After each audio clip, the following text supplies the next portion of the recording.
वालों की हार नहीं होती। यह एक बहुत ही अच्छी कविता है, प्रेरक कविता है। इस कविता के माध्यम से हमें बहुत कुछ सीखने को मिलता है, ठीक है ना। यह कविता सोहनलाल त्रिवेदी जी द्वारा लिखी गई है। किनके द्वारा? सोहनलाल त्रिवेदी जी के द्वारा लिखी गई है। इस कविता में इन्होंने ये बताया है कि हमारे सामने चाहे कितनी भी कठिनाइयाँ आ जाए, हमें कभी भी उन कठिनाइयों को छोड़कर भागना नहीं चाहिए, बल्कि उसका मुकाबला करके हमें अपने मंजिल तक पहुंचना चाहिए, ठीक है। तो आज हम इस कविता के माध्यम से पढ़ेंगे कि हमें जीवन में किस तरह से लक्ष्य को प्राप्त करना है। लहरों से डरकर नौका पार नहीं होती, कोशिश करने वालों की हार नहीं होती। देखिए कितना अच्छा लिखा है कविता कवि ने कि लहरों से डरकर, क्या लहरों से डरकर नाव अपना रास्ता छोड़ देती है? क्या नहीं छोड़ती है। चाहे कितनी लहरें आती हैं, आपने देखा होगा समुद्रों में लहरें आती है, लेकिन नाव उन लहरों का सामना करके आगे बढ़ती है। कभी देखा है कि लहरों से डरकर वो डूब जाती है? देखा है कि आपने नहीं देखा। तो उसमें लिखा है कि लहरों से डरकर नौका पार नहीं होती, कोशिश करने वालों की हार नहीं होती। क्या लहरों से नाव डर जाती है?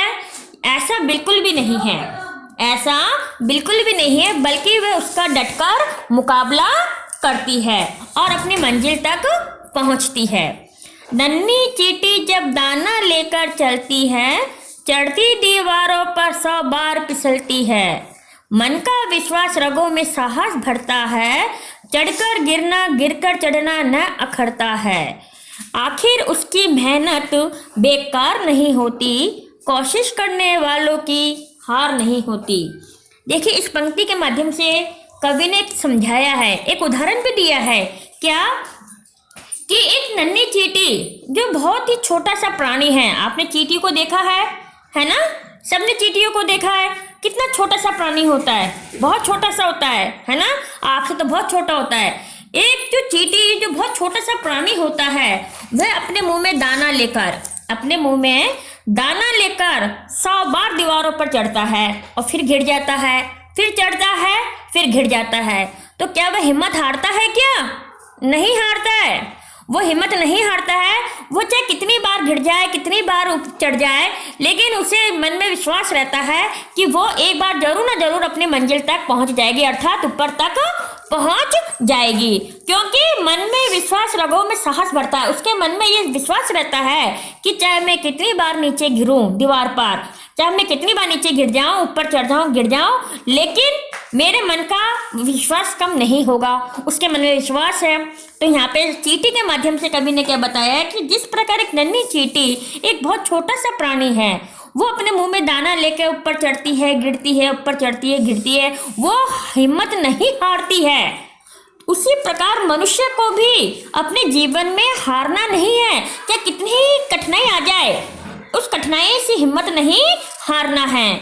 आगे क्या लिखती है कि चढ़कर गिरना गिरकर चढ़ना, चढ़कर ही गिरना और गिरकर ही चढ़ना। जब हम एक सीढ़ी चढ़ते हैं, बच्चा जब छोटा होता है, एक सीढ़ी चढ़ता है, वो गिर जाता है, हम दौड़कर भागते हैं और इसके लग तो नहीं गई पैर में। अरे एक बार चढ़ा है, एक बार गिरेगा, चढ़ेगा जब भी तो गिरेगा, जब भी तो इसको एहसास होगा कि मंजिल किस तरह से पहुंचनी है हमें। तो चढ़कर गिरना और गिरकर चढ़ना, उसके मन में उमंग भरता है। क्या भरता है? उमंग, साहस भरता है। आखिर उसकी मेहनत बेकार नहीं होती और अंत में क्या नतीजा निकलता है कि उसकी मेहनत बेकार नहीं होती है और वो अपने मंजिल तक पहुंच जाता है। कभी भी इंसान को यही कहना चाहता है कि हमें भी चाहे कितनी ही कठिनाई आ जाए, कोशिश करते रहनी चाहिए, हिम्मत करते रहना चाहिए और उस मंजिल को पाने के लिए दिन रात एक कर देना चाहिए। इसलिए तो कहा गया है कि परिश्रम ही सफलता की कुंजी है। आप मेहनत करोगे तो आपको सफलता जरूर मिलेगी, ठीक है ना। डुबकिया सिंधु में गोताखोर लगाता है, जा जाकर खाली हाथ लौट कर आता है। मिलते नहीं सहज ही मोती गहरे पानी में, बढ़ता दुगना उत्साह इसी हैरानी में। मुट्ठी उसकी खाली हर बार नहीं होती, कोशिश करने वालों की हार नहीं होती। दूसरा पैराग्राफ कितना अच्छा लिखा गया है कि समुद्र, सिंधु का मतलब होता है बेटा समुद्र, समुद्र में जितने भी गोताखोर होते हैं वो डुबकियां लगाते हैं। क्यों लगाते हैं? जानते हैं आप क्यों लगाते हो? मोती पाने के लिए। समुद्र में क्या होते हैं? मोती होते हैं। तो वो मोती पाने के लिए डुबकियां लगाते हैं और खाली हाथ आ जाते हैं। ऐसे तो नहीं डुबकी लगाए मोती उठा के लिए, मोती ऐसे थोड़े सहज में मिलते हैं, बहुत कठिन परिश्रम करना पड़ता है उसके लिए। हमें बार बार समुद्र में डुबकियां लगानी पड़ती है, बार बार हमें खाली हाथ आना पड़ता है, लेकिन अंत में एक समय ऐसा आता है कि हमें मोती हाथ लग जाता है। तो इसमें कवि ने बताया कि जो समुद्र में डुबकियां लगाते हैं, गोताखोर जो होते हैं वो समुद्र में डुबकियां लगाते हैं और डुबकियां लगाकर वापस खाली हाथ लौट जाते हैं। तो क्या वो हिम्मत हार जाते हैं क्या? भाई एक बार डुबकी लगाए खाली हाथ आ गए, 2 बार लगाए खाली हाथ आ गए, 3 बार लगाए खाली हाथ आ गए, तो क्या वो हिम्मत हारते हैं क्या? नहीं हारते, क्योंकि उनके मन में ये विश्वास रहता है कि चाहे मैं जब तक डुबकियां लगाता रहूंगा कभी ना कभी तो मुझे मोती हाथ लगेगा। और होता भी वही है कि मिलते नहीं सहज है मोती गहरे पानी में। और मोती इतनी आसानी से मिल जाए तो हर कोई इंसान डुबकियां लगा ले और मोती उठा उठा के लिया है, क्योंकि मोती एक बहुत कीमती धातु है ना। तो और इससे क्या होता है, इनका उत्साह भी बढ़ जाता है। उत्साह इसलिए बढ़ जाता है कि अगर इस जगह मोती नहीं है तो दूसरी जगह है ना, दूसरी जगह नहीं तो तीसरी जगह है। और अंत में वो क्या करते हैं, अपने मंजिल को प्राप्त कर लेते हैं, अर्थात उस मोती को वो प्राप्त कर लेते हैं। मुट्ठी खाली उसकी खाली हर बार नहीं होती। कवि यहाँ कहने लगे हैं कि जिस प्रकार एक सिंधु समुद्र के अंदर गोताखोर बार बार डुबकी लगाते हैं अपने परिश्रम में सफलता प्राप्त करने के लिए बार बार समुद्र में डुबकी लगाते हैं और अंत में मोती प्राप्त कर लेते हैं, उनकी मुट्ठी जो है वो खाली नहीं होती है। और उसी प्रकार से मनुष्य को भी अपने लक्ष्य पाने के लिए दिन रात एक करना चाहिए, जिससे उन्हें सफलता प्राप्त हो जाए। कोशिश करने वालों की हार नहीं होती। हम जितने जब कोशिश करेंगे तो हमारी सफलता हमें जरूर मिलेगी, हमें कभी हार का सामना नहीं करना पड़ेगा। लास्ट में देखिए, असफलता एक चुनौती है, इसे स्वीकार करो, क्या कमी रह गई देखो और सुधार करो। जब तक न सफल हो नींद चैन को त्यागो तुम, संघर्ष का मैदान छोड़ मत भागो तुम। कुछ किए बिना ही जय जयकार नहीं होती, कोशिश करने वालों की हार नहीं होती। देखो कितना अच्छा लिखा है सोहनलाल त्रिवेदी जी ने। असफलता एक चुनौती है। हम कई बार कोशिश करते हैं, मेहनत करते हैं, लेकिन हमें सफलता नहीं मिलती है। तो आपने उससे क्या सीखा? आपने ये देखा कि मैंने इस बार इतनी मेहनत करी थी तो मुझे इसका परिश्रम का फल इतना मिला है। अगर मुझे थोड़ी सी और मैं मेहनत करती तो शायद मुझे दुगना फल मिलता। यही होता है ना। तो असफलता हमें एक चुनौती जो है हमें हर बार एक नया सबक सिखाती है। क्या सिखाती है?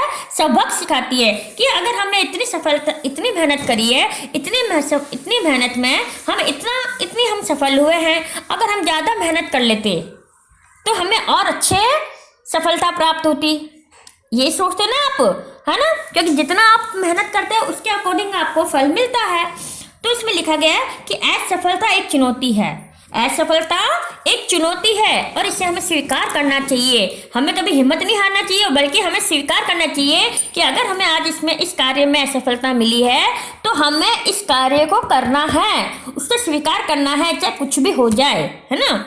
क्या कमी रह गई है? और देखो कि ऐसी क्या कमी रह गई मेरे में कि मैं इस काम को नहीं कर सकती। और तो कर सकते हैं लेकिन मैं नहीं कर सकती है। तो अपने आप के अंदर मूल्यांकन करो, है ना, कि ऐसी क्या कमी रह गई है कि मैं इस काम को नहीं कर सकती हूँ। जब तक उस काम के लिए सफल नहीं हो जा। आज आप क्लास में पढ़ने के लिए आते हैं, हर बच्चे के मन में कुछ ना कुछ करने का संकल्प रहता है कि मैं बड़ा होकर डॉक्टर बनूंगा, इंजीनियर बनूंगा, IAS बनूंगा, मैं इस क्षेत्र में जाऊंगा। हर बच्चे के मन में है और हर पेरेंट्स के मन में ये रहता है कि मेरा बच्चा बड़ा होकर मेहनत करके सफलता प्राप्त करके इस लाइन के अंदर जाए। लेकिन उस लाइन में जाने के लिए क्या करना पड़ता है? क्या करना पड़ता है उस लाइन में जाने के लिए? वैदेही परिश्रम सफलता प्राप्त करनी होती है। तो उस परिश्रम को सफलता प्राप्त करने के लिए अब हमें क्या करना है, क्योंकि हम ऐसे सोते खा के घूम फिर के तो हम सफलता प्राप्त नहीं कर सकते हैं। तो कवि ने क्या लिखा है कि जब तक आप सफल नहीं हो जाओ तब तक अपनी नींद को त्यागो, अपना चैन, आपको जितने भी ऐशो आराम की चीजें मिल रही है उन सबको त्यागो और कठिन परिश्रम में लग जाओ। जब तक आप इस कठिन परिश्रम से आप मेहनत नहीं करोगे आप अपनी सफलता को प्राप्त नहीं कर सकते। संघर्ष का मैदान छोड़, अब आपने नींद भी त्याग दी, चैन भी त्याग दिया। अब आपने देखा कि आगे जाके संघर्ष का मैदान बहुत कठिन मैदान आ गया है, यानी बहुत आगे तो कठिनाई आती जा रही है। तो आप उस कठिनाई को हिम्मत, धैर्य, साहस से उसका सामना करो डटकर, ना कि उसको छोड़कर और तुम कहते हो मम्मी मेरे को तो नहीं पढ़ना, ये बहुत कठिनाई आ रही है, मैं तो नहीं पढ़ना, मेरे को तो आप दूसरा काम दिला दो। नहीं, उस कठिनाई को आप, उस संघर्ष के मैदान को छोड़कर मत भागो, बल्कि उसका डटकर मुकाबला करो। फिर देखो कुछ किए बिना ही जय जयकार नहीं होती। आप देखते हैं बहुत से बच्चे आईआईटी में फर्स्ट रैंक पर आ जाते हैं, आईआईटी करता है, कोई क्या करता है, कोई बीटेक करता है, कोई एमटेक करता है, क्या करता है, और उसमें फर्स्ट डिवीजन आता है तो उससे कितनी वाहवाही होती है। पूरा समाज वाहवाही करता है, पूरा देश वाहवाही करता है, परिवार के लोग करते हैं, रिश्तेदार करते हैं, फ्रेंड सर्कल करता है, सब करते हैं, नहीं करते वाह, सब बधाइयाँ देते हैं। क्यों?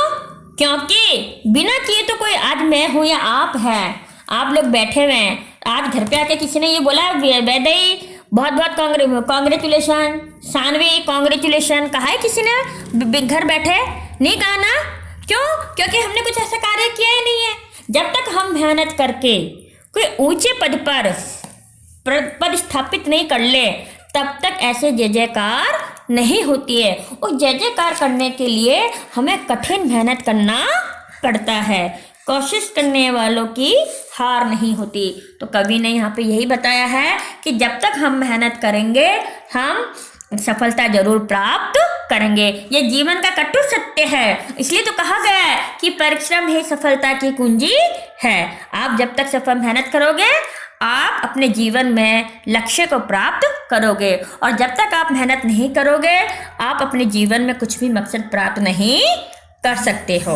आपको ये पोयम समझ में आ गई होगी कि कोशिश करने वालों की हार नहीं होती। आगे क्या आपको समझ में बेटा? हाँ, मैं इसका एक बार वीडियो और भेज दूंगी, इसका हिंदी अनुवाद वाला वीडियो